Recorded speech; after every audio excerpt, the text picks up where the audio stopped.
Step one is active shoulders. I want you to have your hands shoulder width, get into a downward dog, and I want you to press up through the shoulder blade and then relax. So this is activating and this is relaxing. I want you to do this 5 times so that you are aware that when you're overhead, you want to be shrugging up, activating, and lengthening all of the muscles from your lats to your elbow. Our second part of the drill is now applying that active shoulder to a lower on the ab mat. You want to find a grip as wide as the ab mat so your pointer fingers are facing the edges of the mat. Get into your downward dog position with your chin tucked.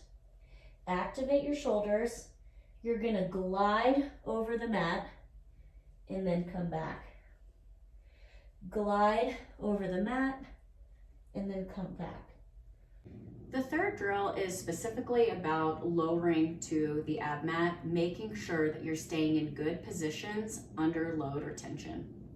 So finding our grip as wide as our mat, back to our downward dog, head is pushing through, active shoulder. Glide without looking at the ab mat, and then once you can see your fingertips, you're going to begin to lower. Squeeze your elbows towards each other as you lower down, go to your knees, and then come up out of it. A fault when people are performing the handstand push-ups is that there's no glide. They just start with their hands and head in alignment and then go straight down.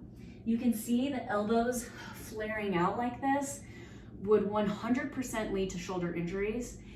To avoid injury from going straight down and flaring your elbows out, we simply want to add in the glide and then squeezing your elbows to lower. I wanted to point out that for over 15 years, I've initiated handstand push-up positions with all ages and abilities. We start with our downward dog position, active shoulders, and the glide. The lower is where it starts getting tricky. So if you get to the lower portion of the skills training and you don't feel like you have the range of motion or the strength to really lower yourself down, well then that's your baseline. That's where you know you're feeling uncomfortable and you either don't have the strength or the flexibility to perform it, so stop. However, we can still build strength and body awareness within those positions with a seated press. The seated press is really important because if you're standing, there's a lot more flexibility in your chest to actually fault the movement. Staying seated actually makes this a little bit more difficult than the standing press. So you'll bring the dumbbells to the shoulders, the dumbbell heads are on the shoulder, arms are parallel or up and kind of spread out a little bit.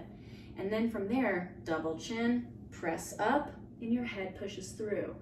Double chin, dumbbell head back to the shoulders. So from a side view, it would look like this. Double chin, press up, head through. Double chin, dumbbells back to the shoulders, right? Now, if that's still challenging because it's restricting your range of motion and you find yourself kind of something like this and your elbows are flared out, I want you to then practice single armed. Press one arm overhead, try to get it fully locked in active shoulder, and then back down. Press overhead, fully locked, active shoulder, and set it down.